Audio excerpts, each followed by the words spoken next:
अस्सलाम वालेकुम व्यूअर्स, शुरू अल्लाह के नाम से जो बहुत ही मेहरबान नहायत रहम वाला है। मैं हूं आपकी शेफ़ किरण और उम्मीद करती हूँ आप लोग सब खैरियत से होंगे। तो आज मैं लाई हूँ आपके लिए शादियों में बनने वाले फ्रूट सैलड की रेसिपी, जिसको लोग रेशियन सैलड भी कहते हैं, लेकिन ये रेशियन सैलड से बिल्कुल डिफरेंट है। रेशियन सैलड में वेजिटेबल का इस्तेमाल होता है, इसमें कोई भी वेजिटेबल इस्तेमाल नहीं होंगी। और इस फ्रूट सैलड की जो असल रेसिपी है वो मैं आपसे शेयर करूँगी। तो चलिए बनाना स्टार्ट करते हैं। फ्रूट सैलड बनाने के लिए यहाँ पर मैंने लिए थे 2 लार्ज साइज़ के एप्पल, उनको बारीक मैंने काट लिए इस तरह से। ये देखें, यहाँ पे मैंने केले लिए हैं। केलों को मैंने काटा नहीं है, क्योंकि उनको पहले ही आप छील के काट देंगे तो वो काले हो जाएंगे।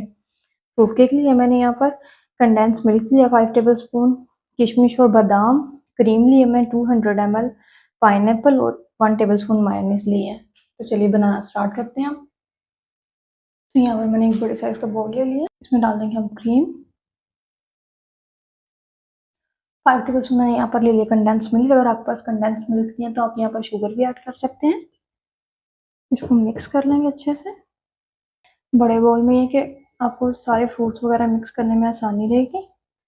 इस तरह से आप इसको कर लेना अच्छे से मिक्स। और इसमें 1 टेबल स्पून मायोनीज ऐड कर देंगे इस तरह से। इसको मिक्स कर लेंगे। तो यहाँ पर ये हो गया हमारी मिक्सिंग। अब हम इसमें डाल देंगे एप्पल। मिक्सिंग आपने साथ साथ ही करनी है, नहीं तो जब आप एक साथ सारी चीज़ें डाल देंगे तो ये अच्छे से मिक्स नहीं होंगी और आपको प्रॉब्लम होगी इनको मिक्स करने में। अब हम इसमें डाल देंगे केले। तो आप देख सकते हैं मैं सारी चीज़ें साथ साथ ही मिक्स कर रही हूँ। हम इसमें डाल देंगे पाइनएप्पल, इसको भी अच्छे से हम मिक्स कर लेंगे। तो यहाँ पर सारे फ्रूट्स हो गए मिक्स। अब हम इसमें डाल देंगे किशमिश और बादाम। अब हम इसमें से हाफ सैलेड है जो निकाल लेंगे इस तरह से। यहाँ पर आप कोई भी चाय वाला केक ले लें प्लेन, इसको इस तरह से हम सेट कर देंगे सारे बाउल में। यहाँ पर मैंने केक को सेट कर दिया। अब हम इसमें जो सैलेड आधा हाफ निकाले था वो डाल देंगे। पर मैंने बाकी सारे सैलेड को भी इस पर सेट कर दिया। हम इस पर पाइनएप्पल डाल देंगे गार्निश के लिए। ऊपर से हम इस पर डाल देंगे इस तरह से कटे हुए बादाम। आप चाहें तो साबुत भी डाल सकते हैं।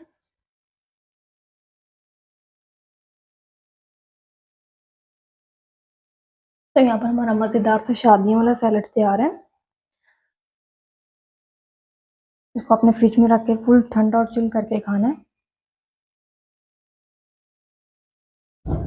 और आप लोग भी ज़रूर ट्राई कीजिए, कमेंट्स में मुझे ज़रूर बताइएगा।